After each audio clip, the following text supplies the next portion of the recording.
আসসালামু আলাইকুম, সবাইকে শুভেচ্ছা জানাচ্ছি। মাসুম মাহবুব দেখছেন ওপেন দ্য ইউটিউব চ্যানেল এবং মাসুম মাহবুব ফেসবুক পেজ।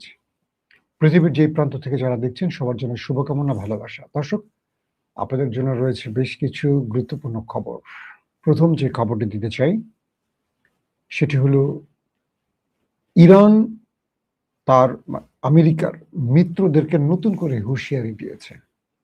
যদি আমেরিকার নিষেধাজ্ঞা কেউ মেনে চলে, ইরানের বিরুদ্ধে তাকে তেল গ্যাস যাওয়া আসা বন্ধ করে দেবে। দ্বিতীয় যে বিষয়টি ইরান বলছে যে যেসব দেশে মার্কিন ঘাঁটি রয়েছে তারা আগ্রাসী কর্মকাণ্ডে সহযোগী হয়ে উঠছে, তাদেরকে ইরান দমন করবে। পাশাপাশি প্রেসিডেন্ট ট্রাম্প বলছেন, আমরা ইরান সহ সবার বিরুদ্ধে জিতে গেছি। আসলে ট্রাম্প কি জিতে গেছেন? পাশাপাশি সবচেয়ে ইম্পর্টেন্ট যে খবরটি আজকে সেটি হলো সৌদি, তুরস্ক, পাকিস্তান জোটে ইরান আসতে যাচ্ছে, এমন তথ্য ইতিমধ্যে কয়েকটি গণমাধ্যমে প্রচার হয়েছে। দর্শক, আরো অনেকগুলো খবর থাকবে, আশা করি আপনারা দেখতে এবং শুনতে পাচ্ছেন। যদি কোনো সমস্যা না থাকে অবশ্যই আমাকে কমেন্ট করে জানাবেন একদম ক্লিয়ার সাউন্ড এবং ভিডিও দেখতে পাচ্ছেন কিনা। প্রথম যে খবরটি দিয়ে শুরু করতে চাই সেটি হলো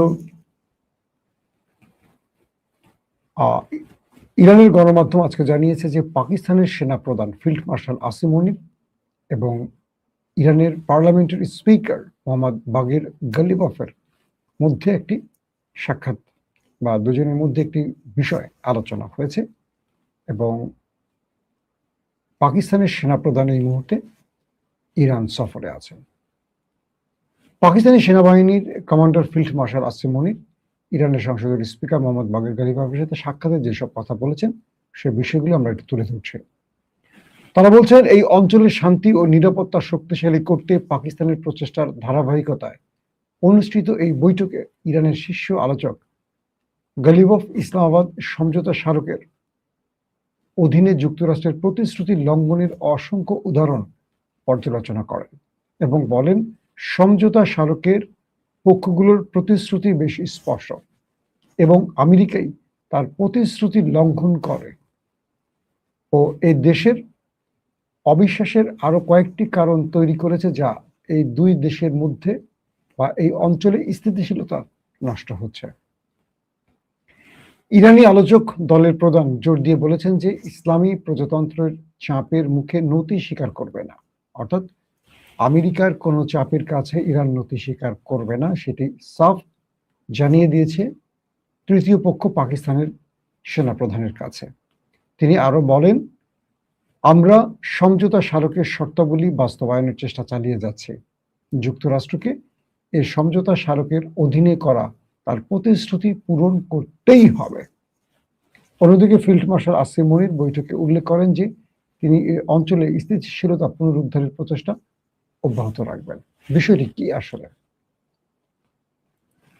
অর্থাৎ আমেরিকা যখন মোটামুটি ভালো একটা বাড়ি খেয়েছে, বাস খেয়েছে ইরানের কাছে, তখন আবারও তার প্রিয় ফিল্ড মার্শাল আসিম মনিরকে ইরান পাঠিয়েছেন। তিনি তেহরান সফরে এলেন, এসে ইরানের প্রতিনিধি দলের সাথে বসলেন এবং দুই পক্ষ আলোচনা করেছে। যদিও এখন পর্যন্ত একটি বিষয় স্পষ্ট হয়নি যে আসিম মনির ট্রাম্পের কোন বার্তাটি ইরানকে দিয়েছেন, কারণ দীর্ঘ সময় ধরে আমেরিকা হরমুজের সামনে গিয়ে নেভাল ব্লকেট তৈরি করে বসে আছে। পাশাপাশি ইরান হরমুজ অবরুদ্ধ করে রেখেছে এবং এই অঞ্চল দিয়ে তেল গ্যাস মোটামুটি যাতায়াত প্রায় বন্ধ। এই পরিস্থিতির মধ্যে আসিম মনিরের ইরান সফরটি ছিল খুবই গুরুত্বপূর্ণ এবং আমেরিকার কি বার্তা তার কাছে আসছে সেটি গণমাধ্যমে স্পষ্ট না হলেও দুই পক্ষ এই অঞ্চলে শান্তি প্রতিষ্ঠার কথা উল্লেখ করেছেন। এবং সোমবারে এক্সের একটি পোস্টে সেই গালিবাফ মার্কিন প্রেসিডেন্টের নির্বাচনী প্রচারণার স্লোগানকে মেক আমেরিকা গ্রেট অ্যাগেইন কে উপহাস করেছেন। ইরানের অর্থনৈতিক পরিস্থিতি নিয়ে করা গালিবাফের মন্তব্যের একটি সম্পাদিত অংশ ট্রাম্প পুনরায় পোস্ট করার জবাবে তিনি মার্কিন প্রেসিডেন্টকে বলেন, আমেরিকাকে আবারও ক্ষুধার্ত করে তুলুন। কে বলছে? গালিবাফ ট্রাম্পকে উদ্দেশ্য করে। ইরানের সংসদ স্পিকার যুক্তরাষ্ট্রের দারিদ্র্য ও খাদ্য নিরাপত্তাহীনতার পরিসংখ্যান উল্লেখ করে একটি ছবি শেয়ার করেছেন এবং লিখেছেন যে 47 মিলিয়ন আমেরিকান ক্ষুধার্ত, এবং এই পরিসংখ্যান আপনার বক্তব্যের মতো ভুয়া নয়। ছবিতে আরো বলা হয়েছে যে মার্কিন যুক্তরাষ্ট্রে প্রায় 4,70,00,000 মানুষ ক্ষুধার্ত ও খাদ্য নিরাপত্তাহীনতার সম্মুখীন, অর্থাৎ প্রতি 8 জন আমেরিকানদের মধ্যে একজন খাদ্য নিরাপত্তায় ভোগেন। এতে আরো বলা হয়েছে যে দারিদ্র্য এবং জীবনযাত্রায় ব্যয় সংকটে ক্ষতিগ্রস্তদের মধ্যে 1,60,00,000 আমেরিকান শিশু রয়েছে। অর্থাৎ এবার তিনি আমেরিকার ট্রাম্পকেও ছাড়েননি খোঁচা মারতে। পাশাপাশি আজকে ইরান আরেকটি স্টেটমেন্ট দিয়েছে, সেটি হলো সিরিয়ায় ভূখণ্ডগত অখণ্ডতা লঙ্ঘন করা আন্তর্জাতিক আইনের পরিপন্থী। ইরানের পররাষ্ট্র মন্ত্রণালয়ের মুখপাত্র এই বক্তব্যটি তুলে ধরেছেন। বলছেন যে ইরানের উপর সম্ভাব্য নতুন কোনো হামলার ঘটনায় ইউরোপীয় দেশগুলোতে অবস্থিত মার্কিন ঘাঁটিগুলোকে লক্ষ্যবস্তু করা হতে পারে। এমন দাবির জবাবে ইরানের পররাষ্ট্র মন্ত্রণালয়ের মুখপাত্র ইসমাইল বেকেই বলেছেন, ইরানের উপর হামলার উৎসগুলোকে লক্ষ্যবস্তু করা তেহরানের বৈধ অধিকার, অর্থাৎ আরব রাষ্ট্রগুলোকে ইঙ্গিত করছেন। ইরানের রাষ্ট্রীয় টেলিভিশন জানিয়েছে পররাষ্ট্র মন্ত্রণালয়ের অনুষ্ঠিত সাপ্তাহিক সংবাদ সম্মেলনে বেকাই সমসাময়িক বিষয় নিয়ে প্রশ্নের উত্তর দিয়েছেন। ইরানের উপর মার্কিন ও ইসরায়েলি সামরিক হামলায় বুলগেরিয়ার সমর্থন আন্তর্জাতিক আইনের পরিপন্থী উল্লেখ করে বেকেই বলেন, তারা এমন খবর পেয়েছেন যে কয়েকটি মার্কিন KC-135 ট্যাঙ্কার বিমান বুলগেরিয়ার ভূখণ্ড ছেড়ে গেছে। বুলগেরিয়ার জনগণের সাথে আমাদের কোনো সমস্যা নেই, তবে এটিকে ইরানের বিরুদ্ধে মার্কিন ও ইসরায়েলি সামরিক আগ্রাসনের প্রতি এক ধরনের সমর্থন হিসেবে দেখা হচ্ছে। বেকেই বলেছেন যে যেসব দেশ যুক্তরাষ্ট্র ও ইসরায়েলের হামলায় ব্যবহারের জন্য তাদের ঘাঁটি ও সম্পদ সরবরাহ করে, তাদের অবশ্যই প্রয়োজনীয় ব্যবস্থা নিতে হবে। আমাদের নিয়ে কোনো দেশের উদ্বিগ্ন হওয়ার কারণ নেই, তবে যেসব দেশ আগ্রাসী পক্ষগুলোকে তাদের অবৈধ কর্মকাণ্ডে ব্যবহারের জন্য ঘাঁটি সম্পদ ও সরঞ্জাম সরবরাহ করে, তাদের ক্ষেত্রে পরিস্থিতি ভিন্ন। ইরানের বিরুদ্ধে পরিচালিত যে কোনো আগ্রাসী কর্মকাণ্ডের উৎস ও উৎপত্তি স্থলে ইরান তার অধিকার রাখে হামলা করার। স্পষ্ট বার্তা দিয়েছে বুলগেরিয়াকে ইরান। দর্শক, আমি আরো কয়েকটা ইম্পর্টেন্ট খবর দিয়ে চলে যাব আপনাদের মূল আলোচনায়। ইতিমধ্যে ট্রাম্প দাবি করেছেন যুক্তরাষ্ট্র জয়ী হয়ে গেছে, তেহরান উপসাগরীয় তেল রপ্তানিতে হুমকি দিচ্ছে। মার্কিন প্রেসিডেন্ট ডোনাল্ড ট্রাম্প বলেছেন, আমরা ইরান সহ সবার বিরুদ্ধে জিতে গেছি, যে দেশটি অর্থনৈতিক ও সামরিক মৃত্যুচক্রে নিমজ্জিত।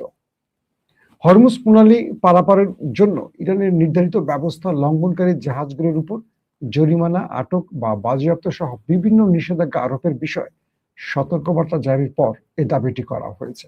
অর্থাৎ ইরান হরমুজ প্রণালীতে যারা ইরানের নির্দেশ ফলো করবে না, অর্থাৎ ইরান যে পথ ধরে যাতায়াত করতে বলেছে, যে রুটে জাহাজগুলো আসা যাওয়া করবে, যে সিস্টেমে করবে ইরানের অনুমতি নিয়ে, এ ব্যাপারে যারা ইরানের নির্দেশ অমান্য করবে, ইরান সেই সব জাহাজকে বাজেয়াপ্ত করবে, আক্রমণ করবে, ধ্বংস করবে, পারলে আটক করবে। ইরান সাফ এই তথ্য দিয়ে দিয়েছে। আর ঠিক এই জন্যই পাল্টা আমেরিকার প্রেসিডেন্ট দাবি করছেন তিনি নাকি জিতে গেছেন। ইরান যখন পুরো হরমুজ প্রণালী কন্ট্রোল করে রেখেছে, তার কন্ট্রোলে আছে, কোনো জাহাজ এখান থেকে ঢুকতে বেরোতে পারছে না ইরানের অনুমতি ছাড়া, তখন ট্রাম্প কি করে জিতলেন, এটা নিয়ে প্রশ্ন উঠতেই পারে।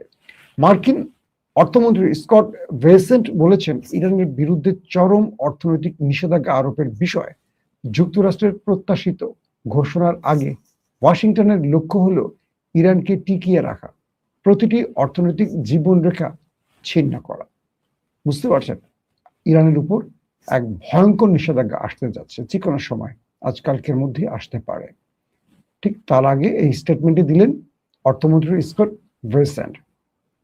ইরানের নিরাপত্তা প্রধান মোহসেন রেজাই সতর্ক করেছেন যে ট্রাম্পের অর্থনৈতিক যুদ্ধ অব্যাহত থাকলে ইরান উপসাগরীয় অঞ্চল থেকে সমস্ত তেল রপ্তানি বন্ধ করে দেবে এবং মার্কিন নিষেধাজ্ঞার প্রতি যে কোনো দেশের সমর্থনকে যুদ্ধাপরাধ হিসেবে গণ্য করবে। খুবই স্পষ্ট একটা বার্তা আছে ইরানের পক্ষ থেকে, সেটি হলো যদি নতুন করে ইরানের উপর আবার অবরোধ চাপিয়ে দেয় আমেরিকা, তাহলে এই এই অবরোধের কারণে আরবের যত তেল আছে অথবা মধ্যপ্রাচ্যের যত তেল এখান দিয়ে যাতায়াত করে উপসাগরীয় অঞ্চল থেকে সমস্ত তেলের রুট বন্ধ করে দেবে, গ্যাসের রুট বন্ধ করে দেবে, যাতে পুরো পৃথিবীর তেল গ্যাসের সংকটে অন্ধকারে থাকে। ইরান সাফ বলে দিয়েছে যে আমাদের উপর নিষেধাজ্ঞা দিবা, দাও, পুরো উপসাগরীয় তেলের রুট আমরা বন্ধ করে দেবো, পারলে তোমরা কিছু করো। পাশাপাশি বলছে যারা ট্রাম্পের এই নিষেধাজ্ঞা মেনে চলবে, অর্থাৎ ট্রাম্প যে ইরানের উপর নিষেধাজ্ঞা দেবে এটা যারা মেনে চলবে তাদের উপর এই নতুন করে ইরান স্যাংশন জারি করবে। কি সেটা?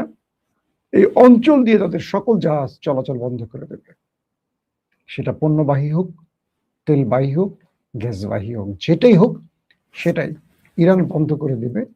কোনোভাবেই ইরান তাদেরকে আর এই অঞ্চল থেকে উপসাগর থেকে তেল নেওয়া বা গ্যাস নেওয়ার রাস্তা খোলা রাখবে না। ইরানের পররাষ্ট্র মন্ত্রণালয় জানিয়েছে ওমানের পররাষ্ট্রমন্ত্রী সৈয়দ বাদর আল বুসাইদি হরমুজ প্রণালী নিয়ে ইরানি কর্মকর্তাদের সঙ্গে বৈঠকের জন্য মঙ্গলবার তেহরান সফর করবেন। অর্থাৎ ইরানের পররাষ্ট্র মন্ত্রণালয়ের সাথে এবার ওমানের পররাষ্ট্র মন্ত্রণালয়ের মধ্যে বৈঠক হতে যাচ্ছে, সেটি আগামী মঙ্গলবার তিনি তেহরানে আসবেন এবং ওমান আর হরমুজ প্রণালীর এক পাশে ইরান এক পাশে ওমান এবং হরমুজ প্রণালীর পুরো কন্ট্রোল নিয়ে এই দুই দেশের মধ্যে চূড়ান্ত সিগনেচার বা আলোচনাগুলো হতে যাচ্ছে। দেখার বিষয় এখন কি হয়। প্রিয় দর্শক, যে বিষয়টির জন্য আপনারা বসে আছেন, আমেরিকাকে ইরান যে কড়া বার্তাটি দিয়ে দিয়েছে যে তোমরা যা কিছু করো আমাদের আপত্তি নাই, তবে ফলাফল ভেবে করো।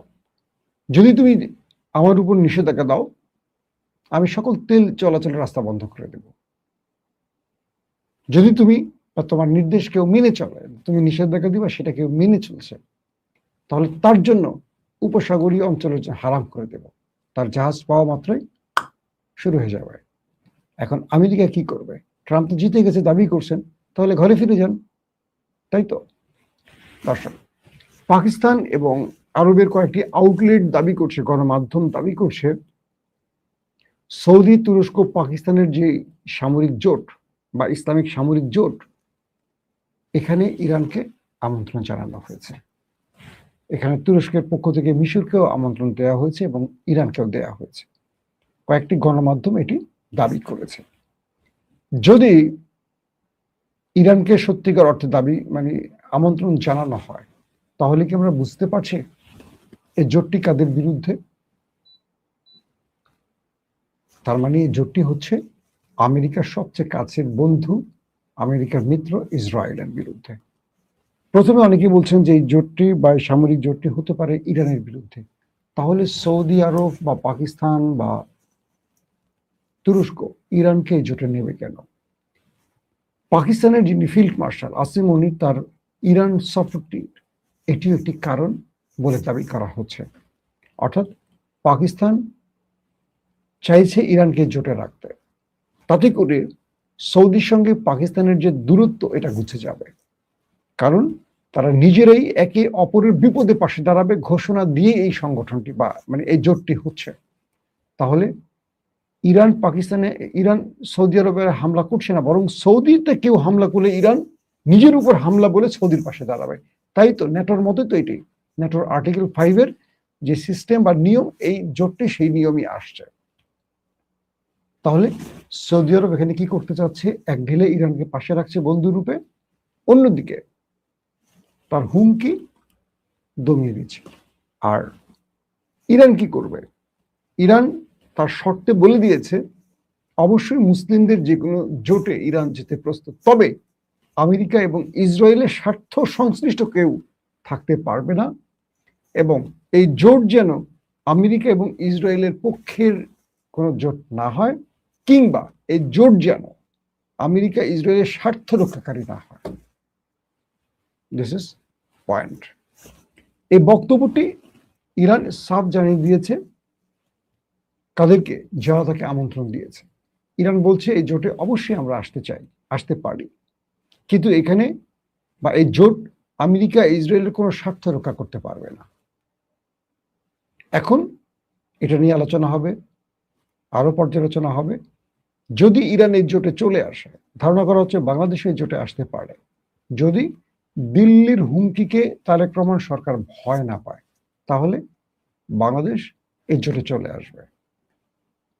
যদিও বিএনপির মধ্যে অনেক ভারত প্রেমী মন্ত্রী আছেন, কিন্তু তারেক রহমান এই জোটে আসতে চান, আমি যতটুকু জানি। কিন্তু ভেতরে কি হয় বাকিটা পরবর্তী সময় বলা যাবে। এটা নিয়ে আজকে আমার স্পেশাল লাইভ একটা আছে, আপনারা দেখবেন। ইতিমধ্যে আমার যে ভিডিওটি এখন করছি তার ঠিক আগের লাইভটি বিকেল 3টার দিকে আমি যে লাইভটা করেছি, আপনারা অবশ্যই দেখবেন। খুব ইম্পর্টেন্ট একটা লাইভ, এটাকে মিস করবেন না। তো এই মুহূর্তে ইরানকে আমন্ত্রণ দেওয়ার পাশাপাশি যদি মিশর, ইরান, বাংলাদেশ, মালয়েশিয়া এরকম আরো মুসলিম দেশগুলো একে একে চলে আসে এই জোটের ভেতরে, আরবের আরো দেশ চলে আসবে, তার মানে একটি মুসলিম ন্যাটো তৈরি করতে যাচ্ছে এই জোট। এতে করে ইসরায়েলের স্বপ্ন ভঙ্গ হবে, যে ইসরায়েল তার গ্রেটার ইসরায়েল তৈরির স্বপ্ন দেখছে। ধারণা করা হচ্ছে গ্রেটার ইসরায়েলের দখলদারিত্বের বিরুদ্ধে এই জোটটি তৈরি হতে যাচ্ছে, এবং আগামী দিন এই জোটে বাংলাদেশ চলে এলে ভারতের জন্য ভয়ঙ্কর আতঙ্কের দিন হতে পারে। কারণ ভারত বাংলাদেশে যে তার আগ্রাসন বা দখলদারিত্বের পরিকল্পনা নিয়ে ছক এঁকে বসে আছে, বাংলাদেশ এই জোটে প্রবেশ করলে ভারতের সেই স্বপ্নটি স্বপ্নই থেকে যাবে। কারণ বাংলাদেশকে টোকা দিলে সকল মুসলিম দেশগুলো এক হবে বাংলাদেশের পক্ষে দাঁড়ানোর জন্য। এটি হবে তাদের আর্টিকেল 5-এর ন্যাটোর সংস্করণ। দর্শক, আপনি কি চান বাংলাদেশ মক্কা জোটে আসুক? তাহলে অবশ্যই কমেন্ট করে জানাবেন এবং এটার জন্য ভয়েস রেজ করবেন। সোশ্যাল মিডিয়াতে প্রত্যেকে এই বিষয়টি তুলে ধরবেন যে বাংলাদেশ যেন অবশ্যই এই মুসলিম ন্যাটোতে প্রবেশ করে। এটা বাংলাদেশের স্বাধীনতা, সার্বভৌমত্ব এবং বাংলাদেশের অখণ্ডতা রক্ষার জন্য অন্যতম একটি জোট হতে পারে। প্রত্যেকে ভালো থাকবেন। আল্লাহ হাফিজ।